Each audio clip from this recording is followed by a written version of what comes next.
Even in paradise, there's bound to be trouble. Homelessness. It's one of those underlying problems that America as a nation is constantly faced with. But what is homelessness? By definition, a homeless person is an individual who lacks a fixed, regular, and adequate nighttime residence.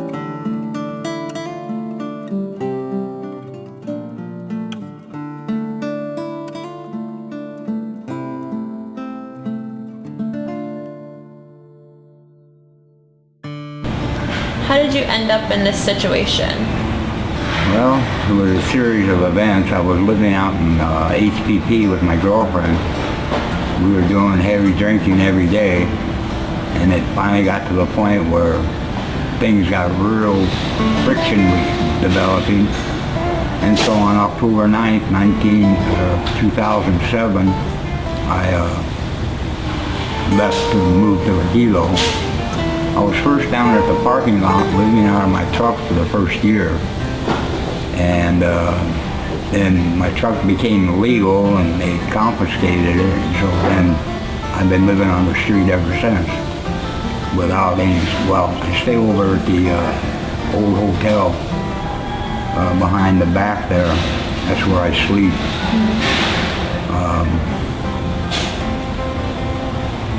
It's pretty safe there.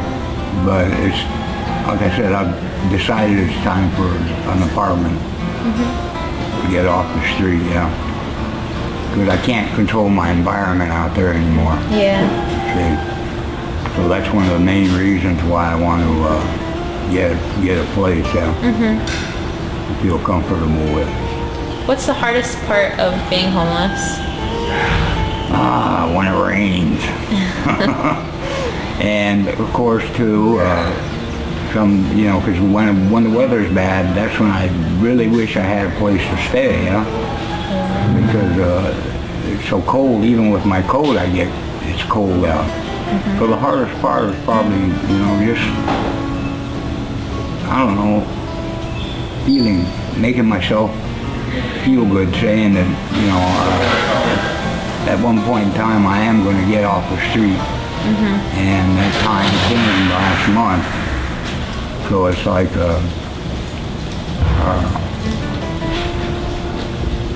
and just to see people that have houses, yeah, that have cars, that have things, that I don't have. Yeah, to see them with those things. Yeah, it's real hard for me there.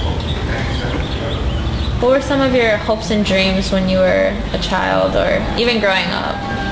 Well, when I was a child, my hope and dream was to play in the NFL. I was a football player. Went to the University of Oregon. I got my degree in physical education. However, I never used it. I just went there to chase the girls and play football. So once I reached about 22, I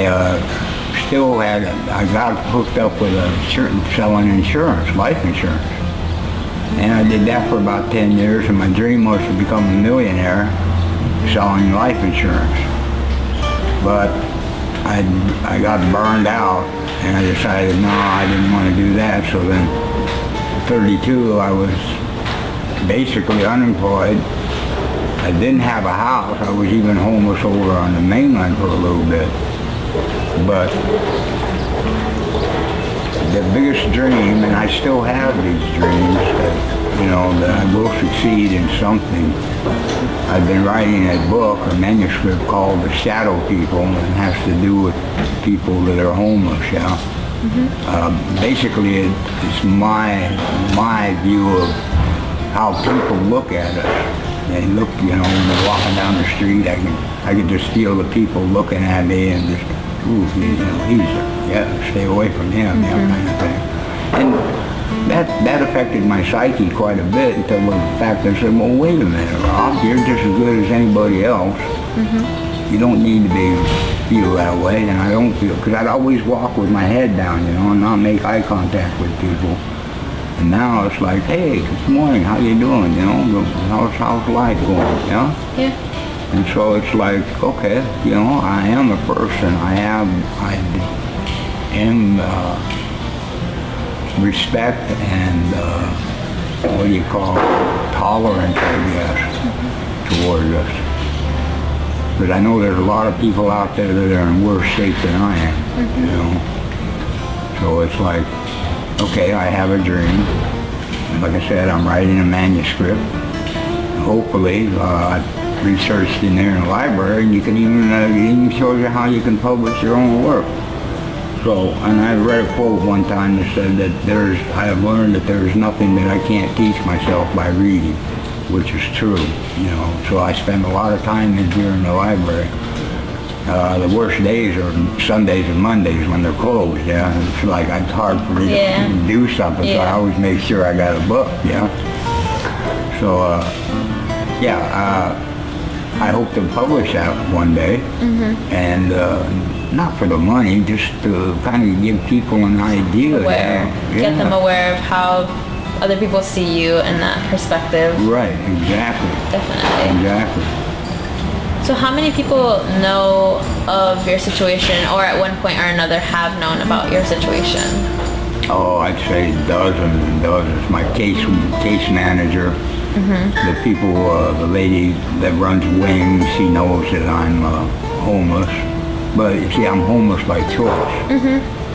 But now, it's like I said, I can't control my environment outside. So it's time to get a place before something happens to me. Because I've heard a lot of people I've been robbed so many times I can't even remember. Yeah. And that's the hardest part for me is, you know, oh, come on, man, I'm a homeless man. I'm an old man. You know, don't take everything that I got. They don't care. They're predatory juveniles. They run around, and they attack all these people, and if they're not in a place where you're protected, then you become free game for them. Yeah. So, do you feel that there's anyone in particular who has tried to reach out and help you? Yes, my case manager, Christine Frazier, for the adult mental health, she's helped me get organized a package so that I can present it to people to get an apartment, And so she's been working with me for the last couple of months now, real close, and I find that she is the most important person right now in my life that can get me off the street. And so right now, I went out to county housing yesterday and filled out an application to get on the list for county housing. And right now I'm involved in what is called the Kukui program, where through Hope Services, they provide you funding to get an apartment. They pay like 2/3 and you pay 1/3. And hopefully by doing that, maybe, I don't know, 3 or 4 years down the road, I might be on Section 8, I don't know. My dream is to get a piece of land and develop my own place, and go down to the Humane Society and adopt me a bunch of dogs. 'Cause I love dogs. On any given night in America, anywhere from 700,000 to 2 million people are without a home. Today, there are 3 main types of homeless people. The first type is transitional. This is when someone is forced into homelessness because of uncontrollable circumstances, such as losing a job, the loss of important materials, or the loss of a main breadwinner, for example, wife, husband, father, etc. The second is episodic. This is when a person repeatedly falls in and out of homelessness. This often happens with drug addicts and with people experiencing mental health issues. Third type of homelessness is chronic. This is when an individual is in the street for a long period of time and very few or no resources are at their disposition to modify their situation. Beneath all 3 types of homeless fall the subcategories that range from families, singles, veterans, drug abusers to mentally ill and unique cases. 38% of those reporting to a survey said they had a problem with drug abuse in the past year, and 46% stated having an alcohol problem in the past year. 25% of the homeless population have a serious mental illness. The largest increasing subpopulation of homelessness is families. 50% of the services offered to homeless people are used up by just the chronics.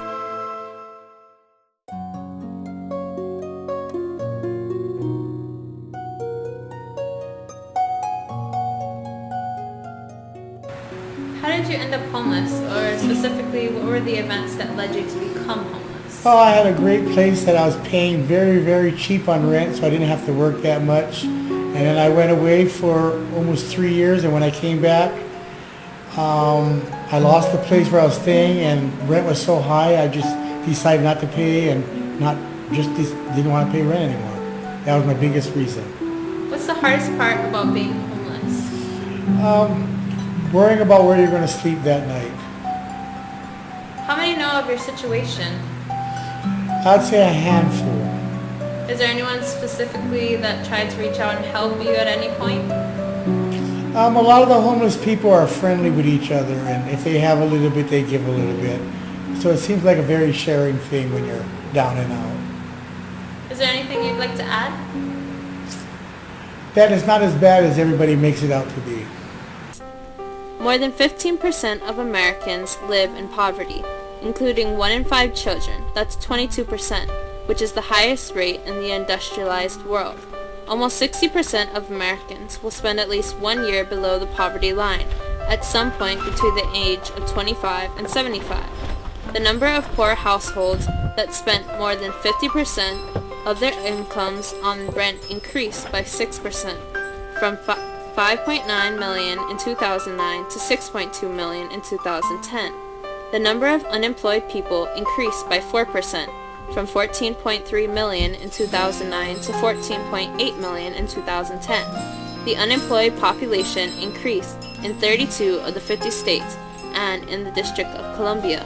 Unemployment rose by 10% or more in the 11 states.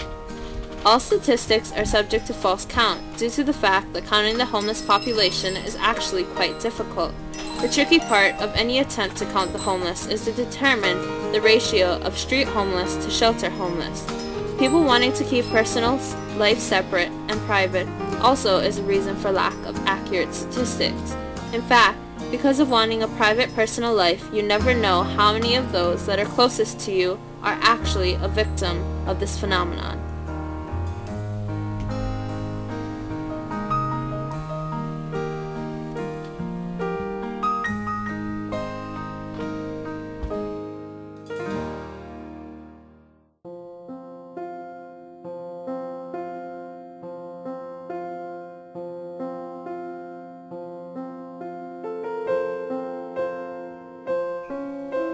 How did you end up homeless?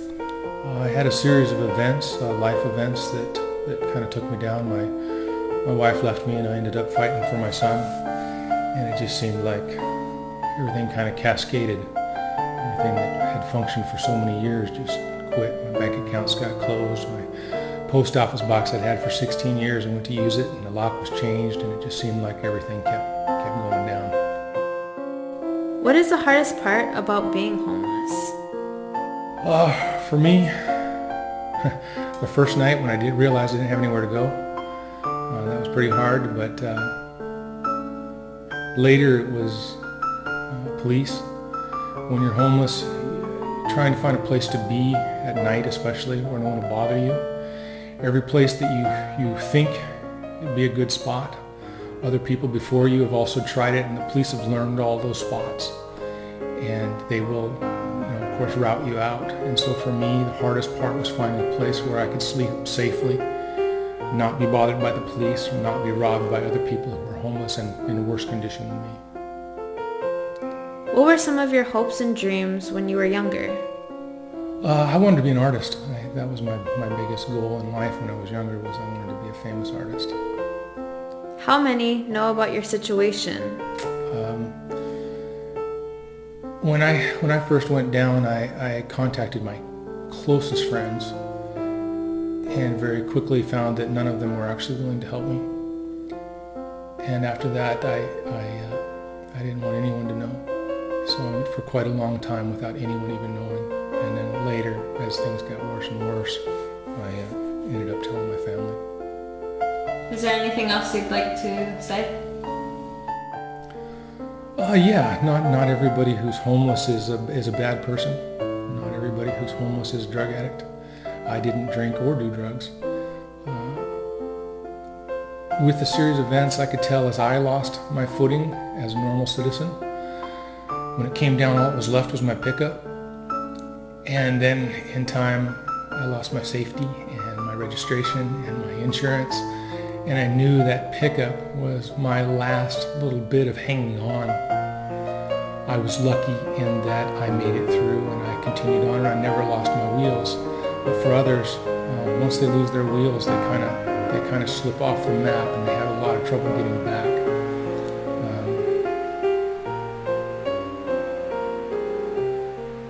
I think that's the important part, is to realize that not everybody who's falling actually wants to fall. Not everybody who's falling is there because they made bad choices, though many are, and there's obviously some pretty bad people down on that level. Not all of them are.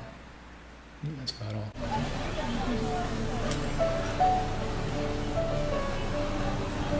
One common myth regarding homeless people is that they have been living in the streets forever.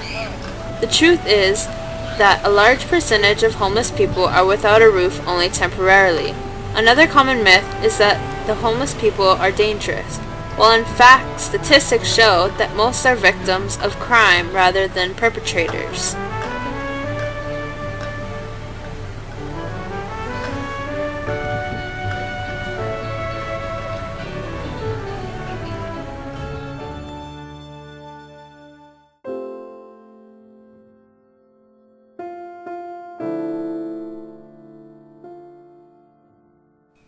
How did you end up homeless?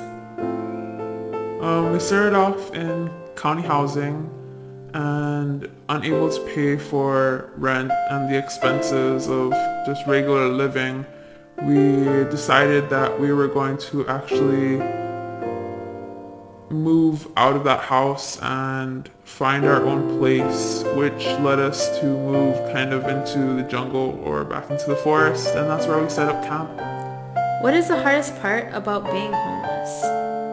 The hardest part about being homeless is having to do all the physical effort that you don't think about when it comes to everyday living.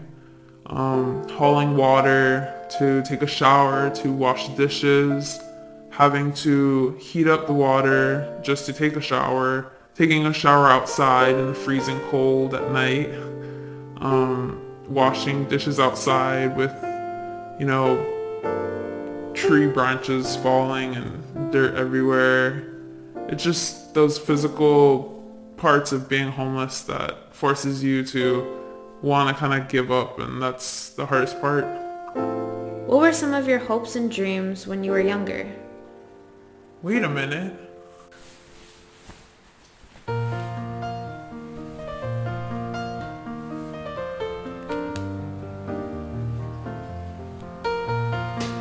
My hopes and dreams aren't done. This documentary wasn't just on homelessness. This documentary was really on me and my story.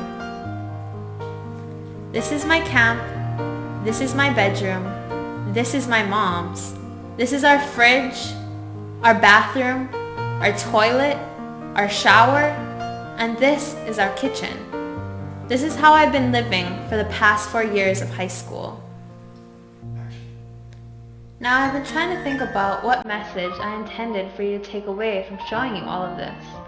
Could it be the fact that despite everything, overcoming adversity really is possible if you just keep taking the right steps? Or maybe it's the ability that I've gained through enduring hardships to handle problems that others view as quite large easily? Or maybe it's having to shower with a bucket in the cold night and still pursue hopes and dreams that hopefully others who have similar problems will still have hope? Or could it be that you can become so close with someone and still not know their real situation? Or maybe it's to get you to think about how many there are out there who suffer from problems that are similar to mine. Either way, I hope you take away something of value. But as for me, the past 4 years have been like a camping trip where you never get to return home. But with my ambition and drive, I really do plan to create a place that I can actually truly call home.